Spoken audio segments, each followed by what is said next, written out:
بینندگان عزیز، دوستداران برنامه اعجاز، این بار توسط برنامه شما را به دهه ناحیه جبار صلح، دهه زرافشان میبریم و یک برنامه جالب را بهرتان پیشکش میسازیم. قهرمان نوبتی ما خاله صباحت جمعیوه از دهه زرافشان ناحیه جبار صلح است و اهالی دهه او را همچون زنی هنرمند میشناسند و احترام میکنند و نصف زیادی زنان و بانوان این دهه شاگردانش هستند. خاله صباحت نوهای زیادی هنر را دارست. شغل اساسیش قالین بافی است. به گفت خودی او این هنر برایش میراثی نیست، بلکه مهر و شوق و ذوقش نسبت قالین بافی حیات او را به این هنر پیوستند. در رفت آموزش بودند مشکلی و دشواری ها، ولی نوابسته از این و سن و سال او جهد نمود تا که این هنر را آموزد. هنر به از سیم زر بود. هنر از ملک پدر بهتر بود. ملک پدر هم صاف میشد، همه چیز دنیا صاف میشه، اما هنر صاف نمیشد. من سال 2014 گرانتی رئیس ولایت گرفتم. این کسب قالین بافی برای من کسب اجدادی نیست. از همون سال 2014 تا این طرف من قالین بافم. این کسب به نهایت دوست میدارم. یک کاری بهترینه که من تا ساعت یک و دور همین کار کنم زغ نمیشم. این کسب پرشرف دوست میدارم. یک ماشین، دوی ماشین که از پیشوای معظم ملت بسیار منندارم که سالهای هنرهای مردمی اعلان کردن، یعنی قدر کردنی همین هنرمندا. با شرافتی همین سخنی همون کس ما همین کوشش میکنیم که همین هنرهای مردم را، چی قالین بافی باشد، چی قراق دوزی باشد، چی کشیده، هر کاری که باشد همین کوشش میکنیم که از دست ندهیم. بعد از ما نسل‌های آینده ما همین کارا رو برن، چون که مادر باید به همه کار تیار باشد، آماده باشد. مادر هنرمند باشد، فرزندها هنرمند میشن. مادر با همه چیزی با یعنی که چی گویم، همین آداب و اخلاق فرزند همه وابسته به مادره. مادر بیکار شیند، مادر به دیگه کارا مشغول شد، فرزند از وی می آموزد. مادر که مشغول کار شد، البته فرزندم همون کار دیده کوشش میکند که به یک کار مشغول شد. انا من از سال 2014 حساب کنید چند سال باز به همین کسب پرشرف مشغولم. در تمام آزمون‌ها اشتراک میکنم. با چند افتخارنامه ها، یعنی با مکافات های پولی و مالی سزاوار گشتم. خب خلاصه که هنر یک چیزی هست که هیچ کس از دست گرفتن نمیتونه. وظیفه را میرد، منصب هم میرد، همه چی میرد، اما هنر از دست آدم هیچ کس گرفتن نمیتونه. این در هنرمند همه وقت گشاده هست. زیاد مشکلی ها بود، زیاد نافهمی ها بود. استادا میگفتن که همین 10 سانتی متر به 50 تا تار جو میکنید. اکنون اینجا به نقشه میکنید که بعضا نقشه میشود که حساب میکنید میدوید که 200 تا تار در کار، 500 تا تار در کار. اگر یک نقشه خطا براید، همون پرتریتی که شما میکنید وی خطا میبرد. وقت شد که تا 70 تا 80 تا 10 سانتی متر، همین 10 سانتی متر بالای دستگاه بود، ما تار کشیدیم که برای خاطری همون نقشه، یعنی که غنجاندن نقشه در دستگاه. زیاد خطاگی ها کردیم، زیاد کمبودی ها دیده. حاضر من استاد شده برفتم. انسان کاری خودش دیده حواسش میبیاد، ذوقش میبیاد، یک چیز میبافه، یک کسب میته، یک پدرکه میشد. هزاران شکر به عدد که دنیا سیری و تینجی و پری و امانی دوره های سالهای 45-47 پدرها ما یادآوری میکردن که از موی گوسفند نمد کرده بالای همون هم با بایا کمبغلا نداشتن. رحمتی مادرم یادداشت میدادن که پشمی بزر رسیده چکمن میکردن و میپوشیدن. همین دست قطعی جراب ها بافته میپوشیدن. هنر دیگه هنر، یعنی که آدم هنرمند هیچ وقت محتاج نمیدی. البته شکر همین استقلالیت که ما و شما 33 سال در استقلالیت هستیم، همه صاحب کار و صاحب وظیفه و صاحب زمین و صاحب نو، همه چی داره، خدا را شکر. اما اگر انسان به یک کار مشغول شد، حاضر منم یک قالینچی ملایمک بافم خودم بالاش بمیشینم. 2 تا قالینچه بافتم دخترچم تحفه کردم. از محبت های زیادم نسبتی پیشوای معظم ملت مادرشون بافتم رسم خودشان قطعی. خب هم زندگی میشد، هم کار میشد، هم محبت میشد، هم دل یک کس خرسند میشد. اگر هر یک کس کوشش کردن در کار که ببینه که پیشوای معظم ملت چقدر تاکید میکنن که کوشش کنید که هنرهای مردمی از بین نروند. حاضر یک تا نبیره چند صنف 11 میخوند، همین بین 10 تا 12 تا نبیره دارم. همون همین کسب مشغوله، همون همین کسب دوست میدارد. حاضر همون میبیارم در دستگاه میشینم که همون محبت دارد، چقدر من کار کنم همون هم قدر کار میکند. چون دیگر هنرها قالین بافی نیز نازکی‌های خود را دارد و آن در همین گونه دستگاه مخصوص توسط گریه‌بندی اجرا می شود.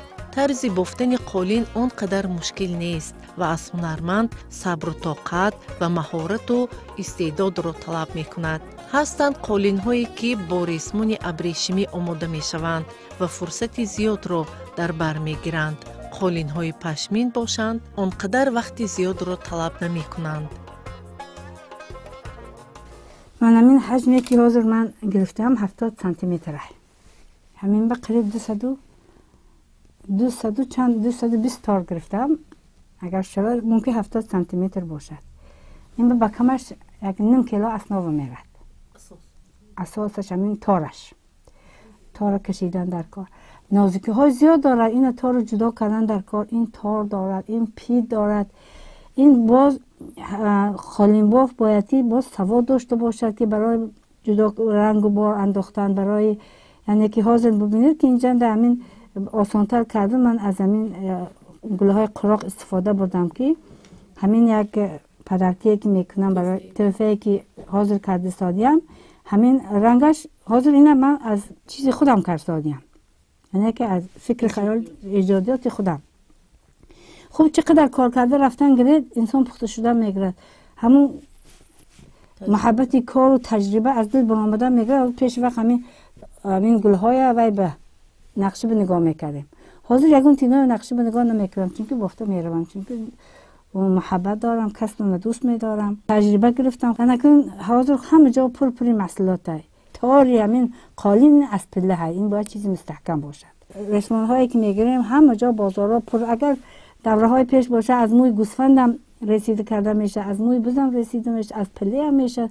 حاضر شکر همین دوران آبادی و آزادی و استقلالیت که همه جا میرد این دسترس میکنه. بازارها زیاده، رفته آورده کارا ما میبینیم، هیچی مشکلی نداریم. فقط محبت در کاره، فقط اگه که دوست داشتن کسب هنر، کدام هنر که نباشه، نه اینکه قالین بافی، نه اینکه باید انسان باید که ما مادرها به یکون کار مشغول باشیم.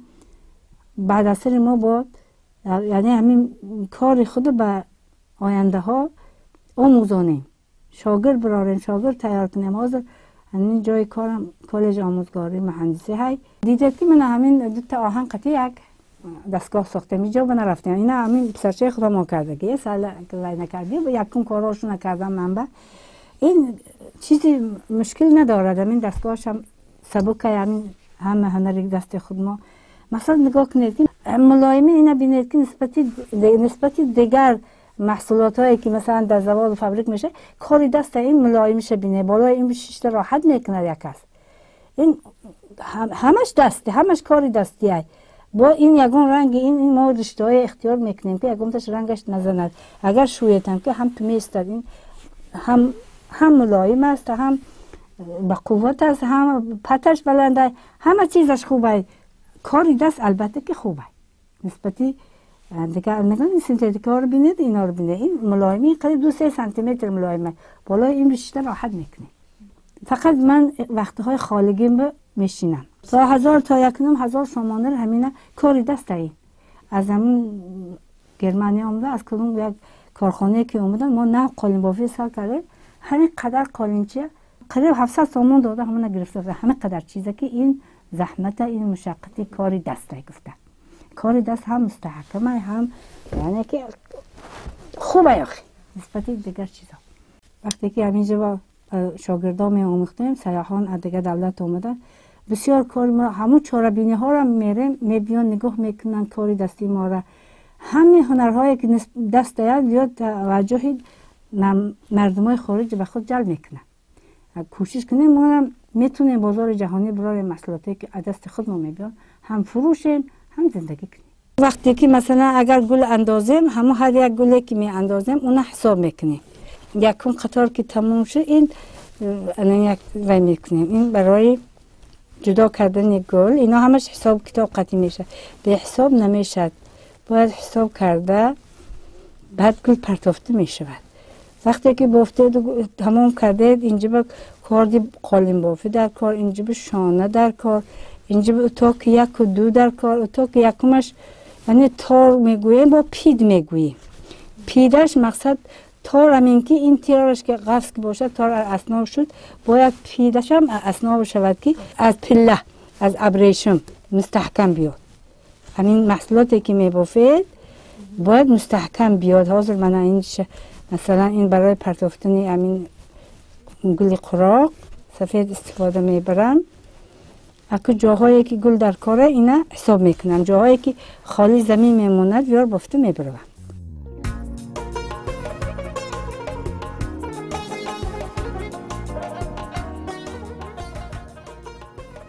در هفته ثبت برنامه این مادر هنرمند یک قالین خرد را آماده می کرد و ابراز داشت که برای انجام دادن این هنر علم ریاضی و تخیل بوی ایجادی را باید هنرمند داشته باشد.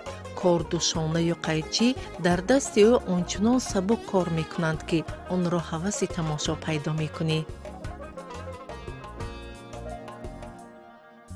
برای گل پرتافتن و برای حساب کردن اینجا به متمت که در کار میشد. اگه هر یک تاری همینه با محبت دست میزنه. ما قالین بافا اینو ما دوست میداریم. یک کسب بسیار کسب خوبه. این برای من از همه آرامش همینه. من همی که اگر اون پرابلم شود در زندگی دستگاه بمیشینم آرامش مییابم. چون کسب من دوست میدارم. من اکون قطار که بافتیم این شدی میفراریم بعد دویم و اتاق میزنیم برای مستحکم شدنی رسمان. این دویمش باید که دندانچه شود. چون که اگر اینا با سخت کرده سخت زور کنید و درون به میدرادو یعنی با محصولات شما کج شدنش ممکنه. این دویم اتاقش میزنید میبیایید دویم اتاق که زدید با این قاعده وی دارد پستریش که دارد. این اگه حاضر وی حیدو که ما استریشکی دست میکنیم شانه وی قیچه قالین بافی دو قطار که بافتیم بعد زیادتکشه گرفته یعنی که استریشکی میگویم ما هوا بله با قیچه هوا میکنیم اگه اینم دست قطی. این مستحکم شد. اکنون دیگه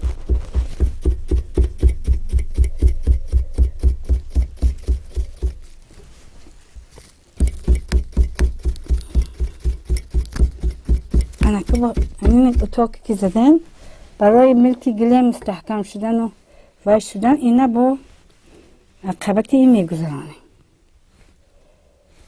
این دو تشبه سه تشبه این میگذرانیم. این ملکی گله مستحکم میشد. اینش همه خیل میکنیم. بعد گشت شده میبرداریم. اینا یعنی تار و پیر رفته نیویم من اینا میبرداریم با گشت دوام میتیم.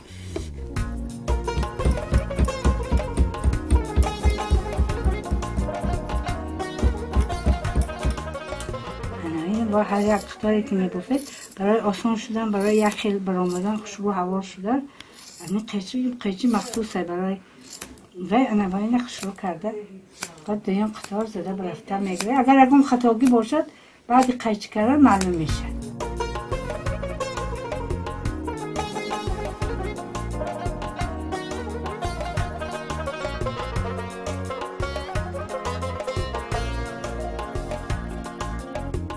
ана ин амали калонтарини ӯст ки давоми 6 моҳ онро омода кардаасту гарчанд чандин маротиба харидор пайдо шуд вале онро нафурӯхт. من در وقتهای خالگیم 6 ماه زیاد در همین دستگاه شیشتم از محبت همین رسم پیشوای معظم ملت بالای نقش آوردم. دل هم نشد برای فروختن راستش بگم. یکی خیلی زحمت کشیدم، گفته به آخر سالم در همه چاره‌بینی ها اشتراک میکنم، در همه جاها. خوب من این برای کشیدن تارش قریب 4 کیلو تار برفته است، 17 کیلو رسمان برفت، رسمانه رنگ. از همه نعمتی بهترین برای مادر آرامی و آسایشتگی است. همین فقط شکر میکنیم، شکر گویم نعمت افزون شود ورنه آری از کفت بیرون شود. فقط شکر میکنیم که در یگون روی دنیا رنگ تاجیکستان آرامی و آسایشتگی نیسته. برای همین من خواستم که همین رسم پیشوای معظم ملت بالای نقش بیارم.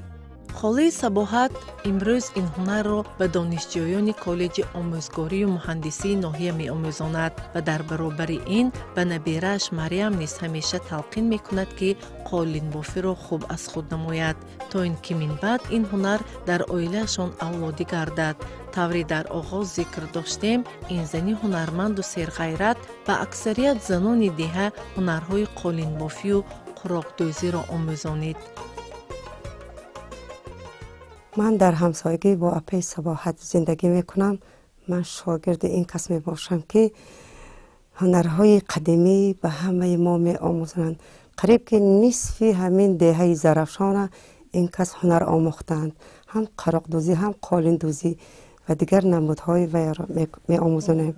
هنرهای مردمی را بیشتر وقتی خالگی خودم را در خانه همین کس با قراقدوزی می آموزم. می دانستم اول قراقه که امو چه خیلی رنگ برنگ ماندن و این خیلی سوزن زدن مثال وی من نمی دانستم که نقش باید خوشرو بیاد زیباد. این قراق وقتی قدیمه ها می باشد که بابا بیبی مایون از متا پاره ها قراق می دوختن. کورپا می کنیم، کورپا چم می کنیم، بولش می کنیم، برای کودکا جامه می دوختیم. با از نو احیا کردیم همین هنری قراقدوزی را. بله، قراقدوزی و یا پاره‌دوزی نیز یکی از هنرهای قدیمه است و آن در همه منطقه های تاجیکستان بود و هست و خاله صباحت این هنر را نیز بلد است. با استفاده از متاپاره های رنگارنگ عجایب محصولات آماده می کند. من از خیلی که دیده استاده امین حاضر یک اندازی بسر و اندامی همین گویم استفاده می بردگی. این قراقدوزی یک چیزایی بودن که حاضر زمان بعضی ها می شد که همین برده می پرداختن. اکنون این یک سرشتکاری مادر نشان می تید که یک چیزایی که از لباس پاره ها می بران همون گرفته ماننده کرده من یک اندازی بسر و سامان میکنیم تیار میکنیم. اینا مادرامو میکردن و اون وقتها با هیچ نبود، یک متا نمیموندن که پرتاب برود گرفته من جا به جا کرده من قراق میکردن، بالش میکردن. بینید که دوام چند ساله که همین هنری دستی ما همین خیلی استاد خوشرو زیبا. این یک سرشتکاری هر یک مادر نشون میتید که باید مادر از یک چی سازد. اینم گل دارد، اینم هر چند خیلی گل دارد. اینم باید که آدم متیمت که باشد اما حساب کتاب نه.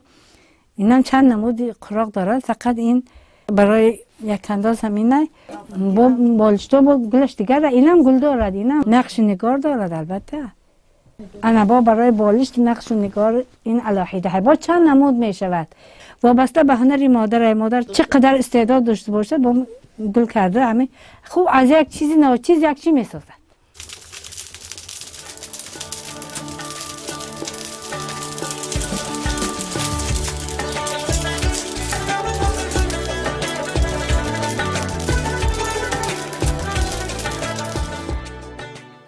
اینجا می خواهیم شما بینندگان عزیز را با هنر کدبانوگی یعنی نانبندی خاله صباحت آشنا سازیم که در این هنر نیز استعداد و مهارت بلند را داراست.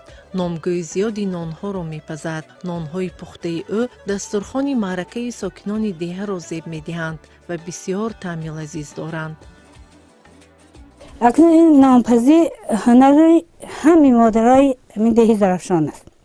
ما تا امروز از همین فطیر و از همین تنکچه و از همین هنر همین گویم نانبندی و نانسازی در همین لازم و معرکه ها ما همین نان استفاده میبریم، از بازار نان نمیگیریم و این یک کسبی میراث قدیمه ها مانه. این هیچ وقت ما وای نمیکنیم. کدام خانیه که ندارد این کار های، این هنر در همه های. اکو فقط بیاشار تفسیه میتیم که دوام دهنده عمر ماین باشن و همین کارهای ماینه دوام دهند در معرکه ها، در یعنی که توی مراسم ها از همین فطیرات و نکچه های به مزه ها ما استفاده برند. من یک چند سال باز که هم رئیس زنها هستم، هم جای کار دارم، در برای همه کارها کردنم کاری بسیار دوست داشتم. همین نان کردن و نان پختن و نان بستن این بسیار کسب حقیقی خودم دوستش میدارم.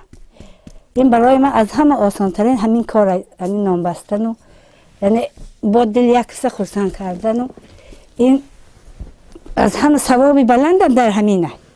من در این خانه که سال 83 کلین شده آمدم، این مادر این خاندان یک مادر تازه، یک مادر آلفته، یک مادر هنرمنده بودن که در تمام کاری که میکردم من ایراد میگرفتن. میگفتن بچم این کارت خطا، بچم این کارت خطا. من خفه نمیشدم، کوشش میکردم که خوبتر کنم. بچم نونت خون، بچم خمیرت مشکل، بچم کورپچت نغز دوز، بچم کورپت یاد. همین تمامی کارها را خوب مادری خود من پزنده و سازنده بودن، اما به حد خوشنامانم انسانی تازه بودن، آلفته بودن. یعنی همه فرزنداش و هنرمندن، 3 دختر بودن، 2 پسر. همین بسیار چیزا را من از خوشنامانم آموختم.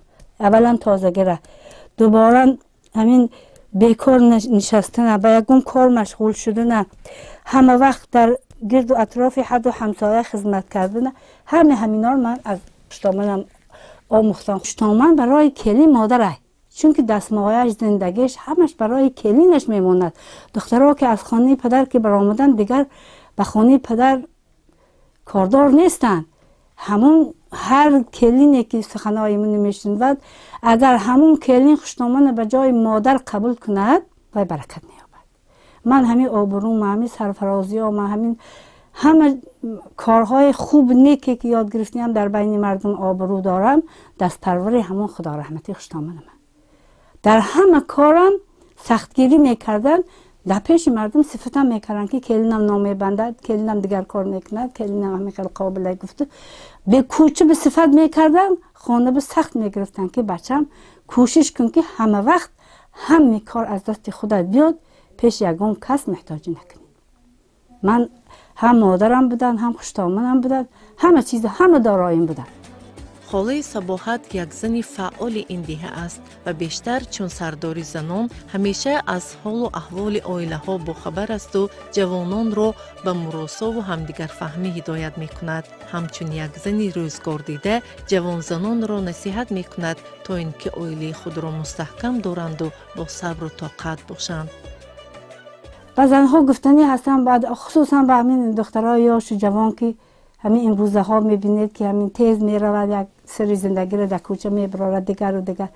به همه گفتنی هستم که همه کس باید که به کار مشغول باشد، به هنر مشغول باشد. یعنی که آداب، حرمت، احترام کلانا رو به جا بیارن، کلینا زندگی خودشون مستحکم کنن. این زندگی همین خیلی ما مادرامو میگفتن که بچم نان شبهره به کندی آرنج میخوری، نه آرنج نمیشد گزیدن. اکنون همین گپی همونا ما به تاثیر میکرد که اگر دختر تا خانه پدرش به قرار کردن آمدنه و مردنش بهتره و باید همه زندگی را سرانجام کند، به کم بغلی، به بایی، به ناداری، به همه چی قناعت کند. امروزه این خواهرها این قناعت ندارن، چون که عیبی ما مادرها های. ما باید تربیت کنیم. ما مادرها باید دخترها را، کلینا را تربیت کنیم که یعنی نامی نیک همین فقط کلین خوب شده است، میتونستگی کارش هم اگر خوب شده است، لب مادر جان گو و برکت مییابد. هر چی که از ماست بر ماست. ما اگر کردیم برای خود ما میکنیم. کلین هم کند برای خودش میکند، پگه با بچه میدارد، دختر دارد، باز زندگیش خودش خیلی که کرده است همون میبینه. بینندگان عزیز، اینجا ما از حیات یک نفر مادر هنرمند قصه نمودیم که روزگارش برای زنان دیگر نمونه بوده میتواند. زیاد شدن صف چنین زنان فعال و هنرمند و باز هم بهتر شدن جامعه امروزه، دگرگون شدن وضع چندی از عائله های جوان البته مساعدت میکند.